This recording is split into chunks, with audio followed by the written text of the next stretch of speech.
Сәлеметсіздер ме достар? Бүгін сіздермен маска тігетін боламыз.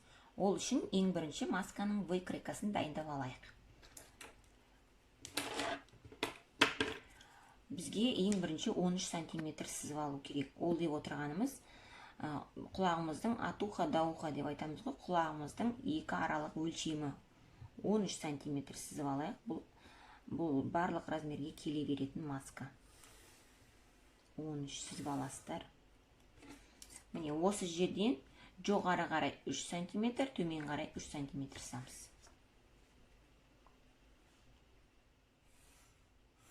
Сызып алдық.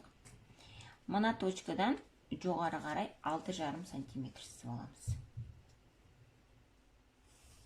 Міне астыға қарай 8 сызып аласыздар. Мына жерден астыңғы жақтан оң жаққа 4,5 сантиметр сызып аласыздар. 4,5. Осы белгілеп аласыздар. 4,5-ды белгілеп аламыз. Үстіңгі жақтан оңға қарай 1,5 белгілеп аласыздар. Мына жерде болады. Енді осы нүктелерімізді қосамыз. Қосып аламыз, өйткені сызғанға оңай болу үшін осылай жай ғана сызықпен қосып алыңыздар. Осы аралықтарда осылай қосып алыңыздар. Масканың формасын келтіру үшін осылай қосып аламыз. Жай ғана сызықтармен қосып аласыздар. Осылай 1,5-нан мына жерге қарай. Енді одан үстіден 3 сантиметр аралығын қосамыз осылай. Осылай қосып аласыздар. Енді бұған форма беру үшін бұлардың сырттарына қосымша точкалар қоямыз. Астыңғы жақтан бер жақ сыртқа қарай 0,5 бересіздер. Міне мына жерге 0,5 белгілеп аласыздар. Осы аралыққа. Енді осы 0,5 аралығын 0,5-ті сыртқа емес ішке береді екенбіз. 0,5-ті ішке қарай 0,5 беріп алыңыздар. 0,5 миллиметр ішке қарай береміз. Енді осы аралықты жайлап қосып аласыздар.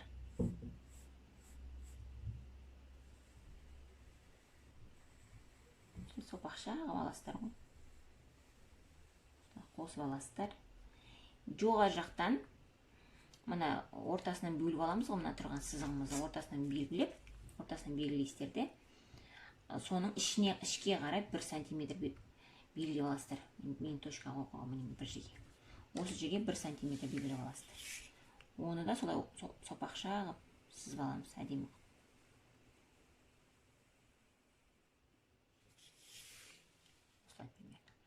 Одан кейін мына жерден мына 1,5 берген нүктеден мына жерге дейін ортасын белгілейсіздер де, сыртқа қарай 0,4 миллиметр бересіздер. 0,4. Сол екі аралықты да кішкене сопақша қосып аламыз осылай. Біздің тұмсығымыз тұратын жер. Енді мына астыңғы жақтан сыртқа қарай 0,7 бересіздер. 0,7. Міне осы жер. Белгілеп қоясыздар. Енді осы аралықты қосамыз былай. Тоқтаған жерімізден осылай айналып қосасыздар. Мына нүктеге дейін. Қосып аламыз. Енді маркермен жүргізіп өтейін, сіздерге көрнекті болу үшін. Осы аралық қазір барлықтарының размерлерін жазып өтейін.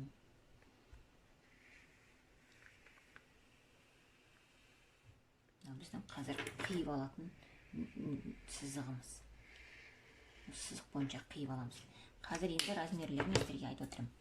Мына жерде 3 сантиметр, мына жерде 3, мына ұзын сызық 13 сантиметр, мына жерде 6,5, мына жер 8, мына ішке қарай 1 сантиметр бердік, мына ішке қарай 0,5 бердік, мына сыртқа қарай 0,7 бердік, мына жерде сыртқа қарай 0,4 бердік. Міне қараңыздар.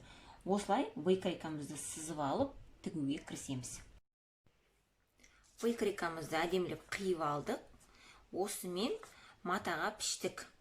Бұндай детальдан бізде 4 болу керек. 4 бірдей болу керек. мен екі түрлі түспен жасадым. Мынау ішкі деталі, мынау сыртқы.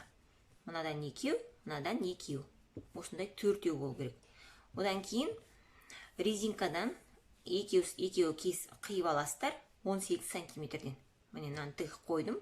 Осындай қылдыртып, былай шетін осылай тігіп аласыздар. Машинкамен не қолмен тіксеңіздер болады. Осылай тігіп аламыз.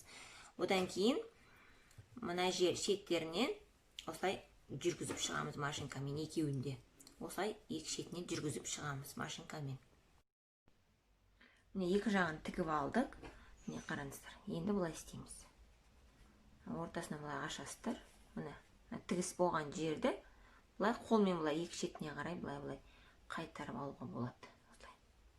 Бұл мата ыңғайлы мата, хыбы болғаннан кейін осылай үтікпен үтіктеп алсаңыздар да болады. Не болмаса қолмен осылай қайыра салыңыздар жай ғана сыртқа қарай. Осылай етіп аласыздар міне. Мынаны да солай істеп аласыздар. Міне осылай етілген өзі. Сыртқа қарай осылай қолмен басасаңыздар тұрады. Өзі ыңғайланып тұра қалады осылай. Міне. Көрдіңіздер ме? Осылай етіп аламыз. Енді мына лицевой сторонасын ішке қарай қаратып қоясыздар. Осылай ішке қарай. Мынаның лицевой сторонасын бер жақ сыртқа қарай. Ой, ішке қарай. Екеуінің де лицевой сторонасы ішке қарап тұрады. Сосын екеуін бір-бірімен осылай беттестіреміз. Міне. Көрдіңіздер ме? Тігістеріне келтіріп осылай. Мынаны екі жағын осылай қайырып аласыздар. Міне мына жерден белгілейміз.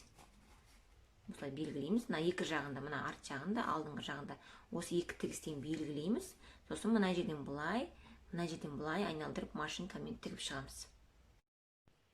Міне айналдырып екі шетін тігіп алдық. Мына жерде керек жоқ жерлерін қиып алып тастауға болады. Одан кейін мына шетінен оң бетіне аударамыз.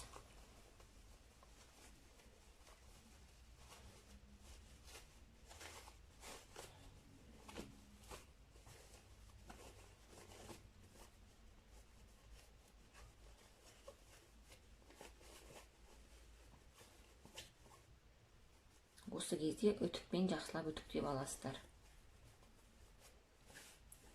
Аударып болғаннан кейін әдемілеп үтіктеп алу керек. Шеттерін бәрін келтіріп, бұрыш-бұрыштарын барлығын шығарып, осылайынан әдемілеп шығарасыздар. Осылай, сосын кейін үтіктеп аласыздар. Барлық жерін үтіктеп аласыздар. Одан кейін үтіктеп болғаннан кейін, міне, құлақ тұратын жер. Осы жерге бағанағы дайындап алған резинкамызды аламыз да, осылай кигізесіздер. Осылай кигіземіз, міне, осы жерге кигізіп, осылай ыңғайлап ұстап аласыздар. Сосын осылай екі рет бүктейсіздер. Осылай екі рет бүктейміз, міне. Көрдіңіздер ме? Осылай екі рет бүктеп, бұлайынан тігіс жүргіземіз. Міне маскамыз дайын, қараңыздар.